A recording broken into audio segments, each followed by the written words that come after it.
this evening. I hope you had a wonderful New Year's celebration. I wish all of you a happy 2024.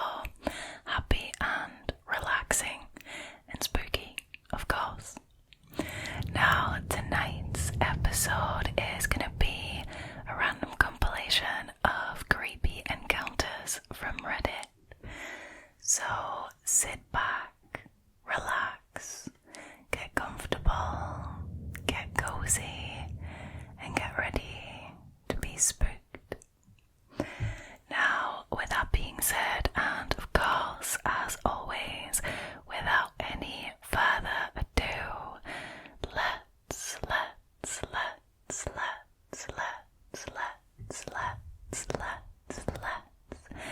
get into tonight's stories, shall we? Alrighty, so the first story for tonight was originally posted by Redditor called Seller's Ideal Dog 3022. Their story is called Someone Tried to Break Into My House and Find Me. This story happened 3 years ago, around the time that COVID started, so it was a while back, but still worthy of a post. It was early 2020, and I had just gotten a new job in a small town near my area. While looking for a place to live, my sister offered to rent her house to me. She had bought the house 2 years prior, but her and her husband didn't really take to it, and their commute to work was long. So they moved out, and the house was uninhabited. Luckily for me, it was actually pretty close to my workplace, around a 40-minute drive, and my sister pretty much rented it to me for free. Blimey, that's really nice of her. I just had to pay for the water and electricity and looked after the house. I was living there for a solid 2 or 3 months and had already gotten used to it. Now one night, after coming back from work and parking my car, as I walked towards the door, I noticed something odd. There was a cigarette butt on the curb to my house. I leaned down and I picked it up, thinking that it might have been mine, since I'm a smoker, but after looking at the brand name, I realised that it wasn't mine, and I just threw it away.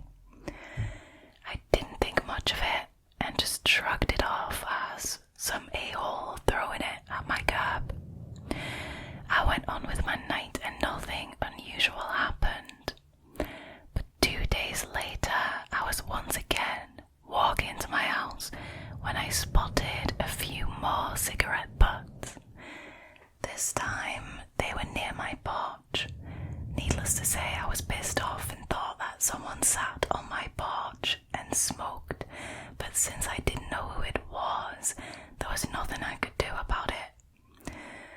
I also noticed that they were put out pretty recently, so whoever it was probably walked off as I was approaching. Now that night, I was watching a movie on my laptop and it was pretty late, past 1 a.m. So I was surprised when I heard a car passing by. Now it's a suburban neighborhood and it was COVID, so people rarely ventured out at night, but I didn't really think much of it. Around half an hour later, I was surprised when I heard chattering nearby. I listened intently, but I couldn't hear what they were talking about, as their voices were kind of muffled and quiet. By this point, I was getting a bit unnerved, so I stopped the movie and quietly got off my sofa and walked to the front door to make sure that it was locked. As I was approaching the door, I froze mid-step as I heard the two approaching my porch and reducing their talk into a whisper. Now I realized straight away that whoever this was probably wanted to break in. I leaned against my front door and waited, expecting a loud bang against the door or the door not being rattled, but it was oddly quiet. I decided to walk over to my window to see if they had walked away or maybe changed their mind. My windows have bars from the inside that you have to unlock so that you can move the curtains or look out the window comfortably. I get it, it's like a safety thing, right? So I slowly unlocked the bar mechanism and lifted it up. I moved the curtains and was taken aback. Leaning up against my window was a man. He was definitely as startled as I was, because he basically stumbled as he jumped back, tightened his hoodie to cover his face. Okay, shady. I mean, the fact that he was looking in the window is already incredibly shady, but the hoodie thing makes it even shadier. Anyways, so he tightened his hoodie to cover his face, so all I could really see were his big blue eyes looking at me. His friend realised what was going on and right away started to kick the door in. See, that is an interesting decision, right? Now hear me out a second.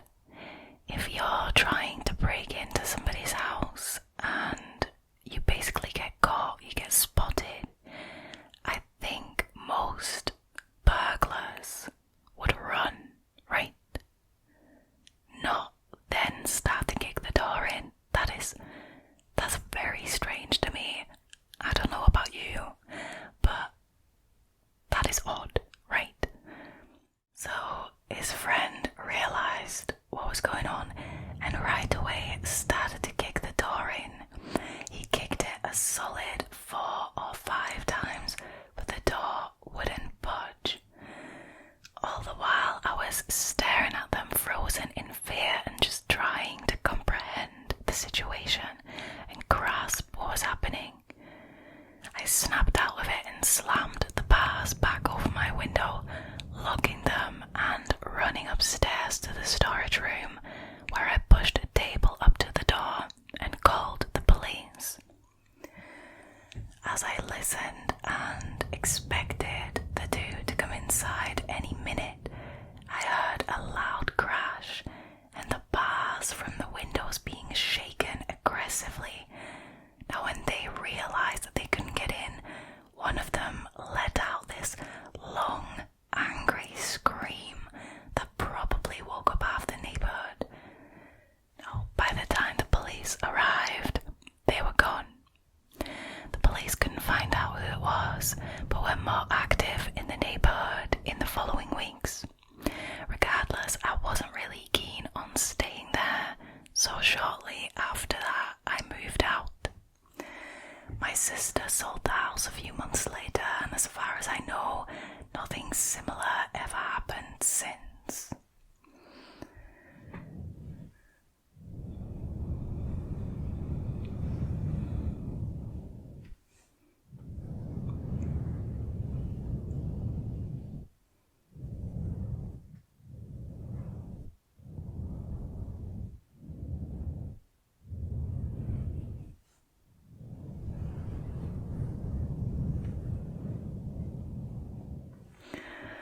Wow.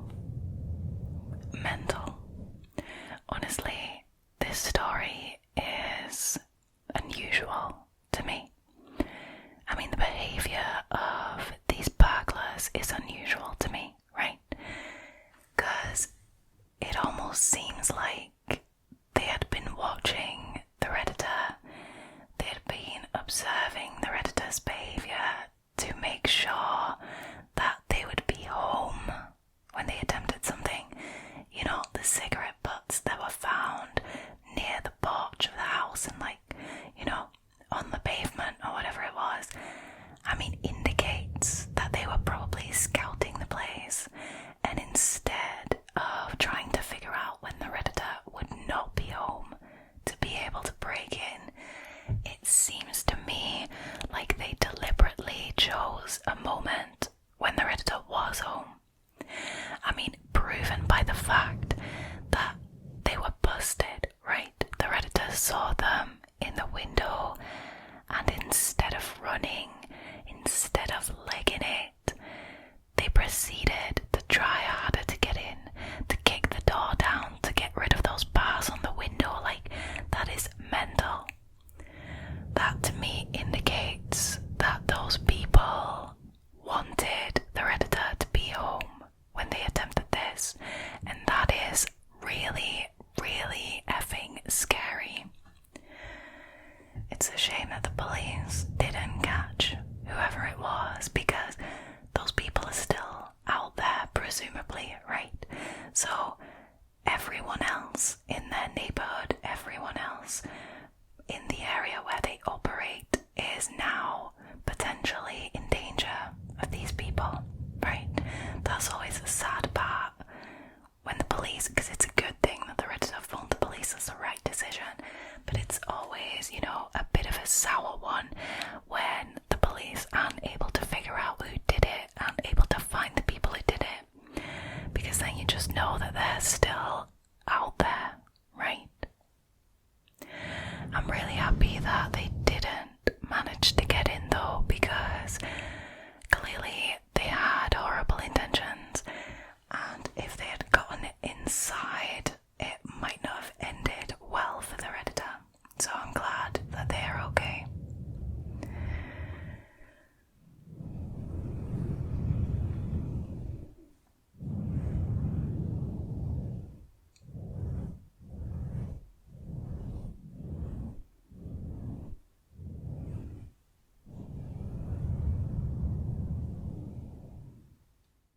Alrighty, moving on to the next story, which was originally posted by a Redditor called pufferfishstole. Their story is called Thank God for Locked Doors. Back when I was a sophomore in high school, I used to be very close friends with this girl, Kay. Kay and I met in middle school and we instantly clicked. We would hang out after school very frequently. Kay had a very turbulent childhood. Deceased father, foster care, substance abuse from the mum. Oh god, that is awful. And Kay's family would house hop a lot. Our sophomore year, Kay's family was staying with their step-aunt's ex-husband. Okay. My parents never really stressed about me hanging out with Kay because she was such a kind soul and a great influence on me. Now, the man Kay was staying with, so the step-aunt's ex-husband, we'll call him R, was interesting, to say the least. Now, the first incident that made me scratch my head was when we all went out to dinner with Kay and her family, and R tagged along. Kay and I was sat at the table with him, and he was venting to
while she was in the shower, I was sitting in her room and I wandered in and told me that he wanted to show me something cool in his bedroom.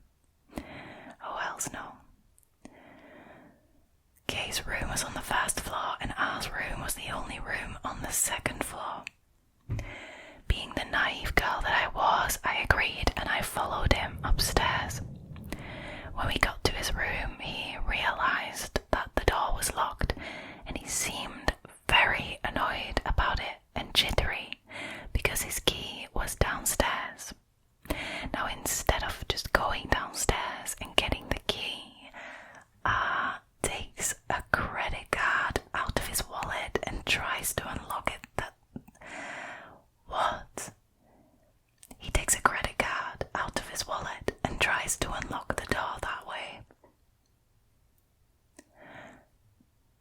His own bedroom door. I have no words for this. This is one of the shadiest things that I've ever heard. He knew exactly where the key was too, right? It was just downstairs. He took his credit card and he tried to open the door with his credit card. Let that sink in. Now, thankfully, it didn't work, and something clicked in my brain and I decided to go back downstairs and sit in the bathroom with Kay until she was done with her shower. Thank God for that. Thank God for that. I'm now 23, and looking back on it, I honestly don't think that there was anything cool to show me in that room, and I thank the moon and the stars that he never got it unlocked. Yeah, I think you're right. I never told Kay, but as we got older, I casually asked her at one point if she had had any weird encounters with R, and she said no. I'm not really sure how to end this, but I'm thankful I never got to see what was behind that door.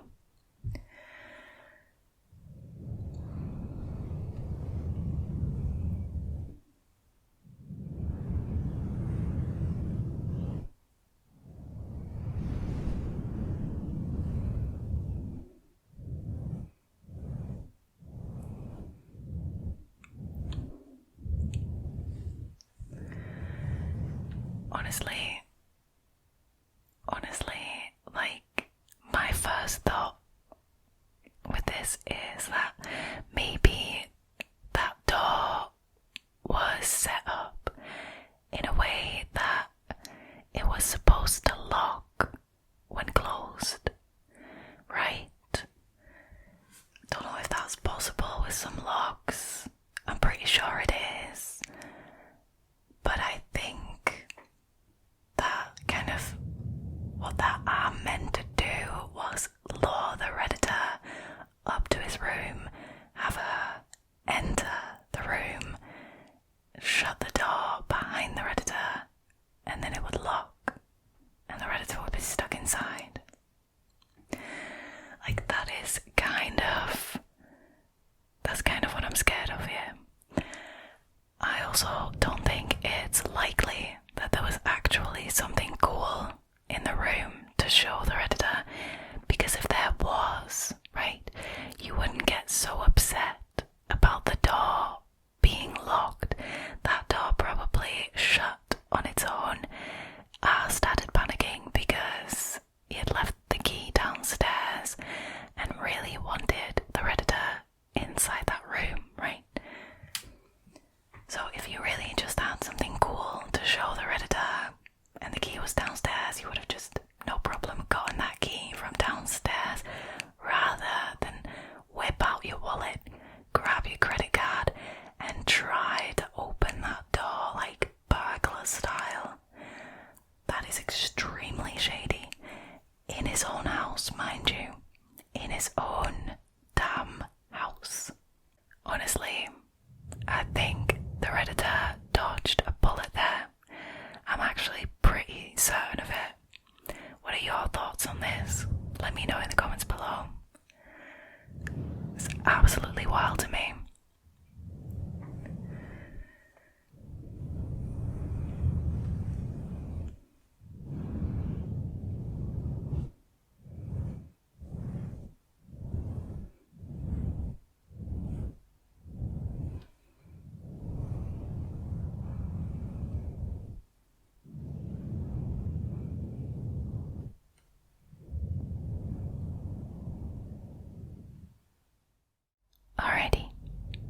moving on to the last story for tonight. And this one was originally posted by a Redditor called FanDog1989. Their story is called Strange Visit at 2 a.m. See, nothing good ever happens at 2 a.m. Anyways, a quick bit of backstory. Me, 32 male, my brother, 28 male, and disabled mom all lived together in a trailer about 30 minutes from Nashville, Tennessee. I was wary of moving there at first for the stereotypes you may hear about trailer parks, but luckily we've had like 0 issues in the 10 years that we've been here. We've got very nice neighbours, well kept yards, etc. Okay, so far so good, right? Okay, story time. So about a week ago, we were finally putting up our Christmas tree, drinking probably too much beer. We were listening to Christmas music, Christmas spirit in full swing. During our random banter, my brother says, "Oh yeah, I can't believe I forgot to tell you earlier, but today at work, the owner had to kick out some guy who was acting super creepy." Now my brother works as the stocker at a family-owned little market about a mile from our home. He went on to tell me this younger-looking guy was pacing the aisles, sometimes standing still for like minutes at a time and not responding when the owner would ask him if he needed help finding anything. Now after about 20 minutes of this, the owner asked him to please leave because he was scaring the customers, and without a word, he left. Now we continue our good time, hanging ornaments, drinking, getting our mum involved. With the ornaments, not with the drinking, of course, and all is good. We wrap up around 10:30 p.m. and we help our mum to bed. She's in a wheelchair. Now we decide that we might as well finish off the ton of beer that we have left and admire our decked out tree. Around 11:30 we decide to go out on the front porch to share a cigarette, as we usually do when we've tied on a good buzz. My brother opens the door and almost immediately throws it back shut. I ask what's up and he says, "Holy shit, the guy I was telling you about, who looks just like Michael Myers by the way, walked down the street past our house." So the guy from the market. I thought that was pretty strange, but I wasn't super concerned. We waited for a few minutes and then went and smoked as usual and just went back inside. My brother and I aren't troublemakers at all, but I am pretty confident in our ability to defend ourselves if we had to. At this point, these are just thoughts in the back of my mind, though after all, I hadn't seen this guy yet. Now fast forward to about 2 a.m. We're more than drunk enough to go ahead and call it a night after one more cigarette. My brother opens the door and within seconds I hear him say, "Whoa, whoa, hey man, you good? Hey buddy, what's up, you good?" I'm in the kitchen at the time, but quickly decided that this didn't sound right, and I rush over to the door. What I see when I get to the open door is a younger man standing on our deck about 3 feet from our front door. He's pretty tall, about 6'4", and another thing I noticed is he looks a lot like Adam Driver, which was a detail my brother jokingly mentioned earlier during tree time, so I'm realizing for the first time that this must be the guy that he was talking about. One thing my brother must have not got close enough to notice at work were his eyes. I'm not exaggerating when I say that I've never seen anything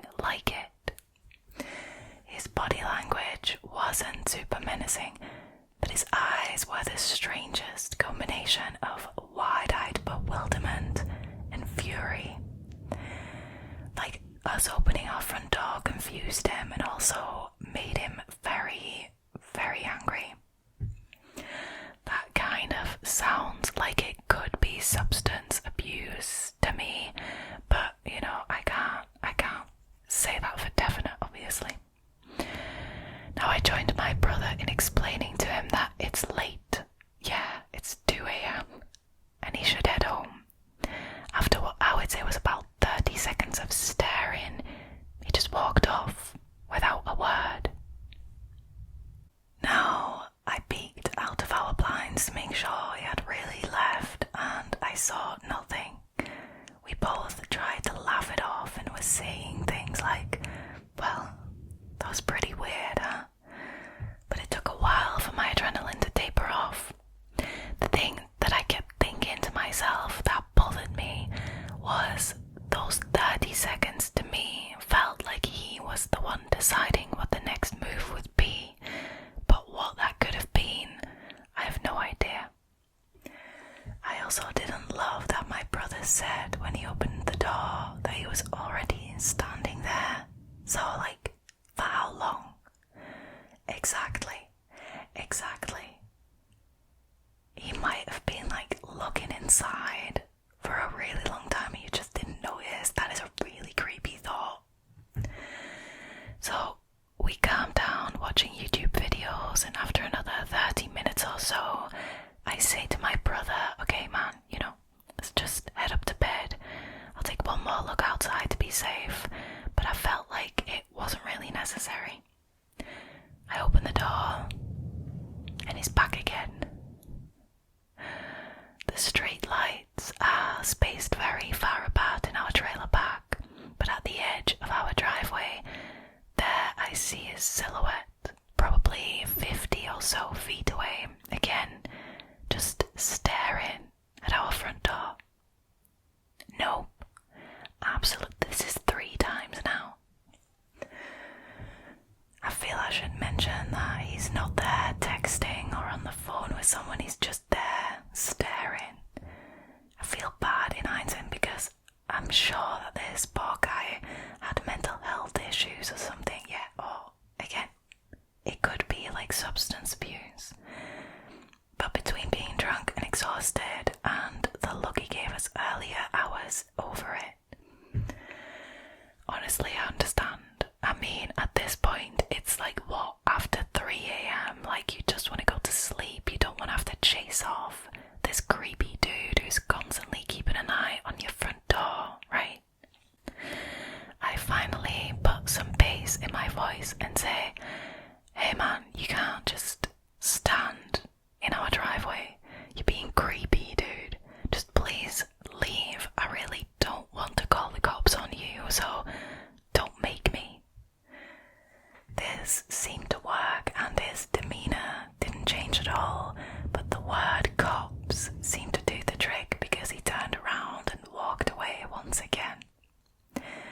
I hope he handled it well. I understand and empathise with people with mental health problems, and I have friends and family who unfortunately suffer from those things. However, I still can't shake the feeling that something bad could have happened that night. Exactly. I mean, you don't know what mental state this person was in, whether it was mental health problems or whether it was from, you know, illegal substances. You don't know that, you know, just by looking at them or just only going off of their behaviour. You don't know what kind of mindset this guy was in, and you don't know what it was going to do. Anyways,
is extremely creepy. The fact that he didn't speak as well is, concerning.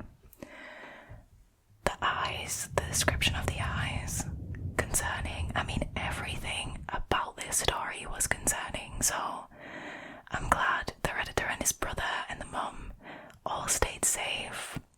But I hope that, letting him go, for lack of a better term, didn't cause somebody else trouble. Wow. People be wildin' out there.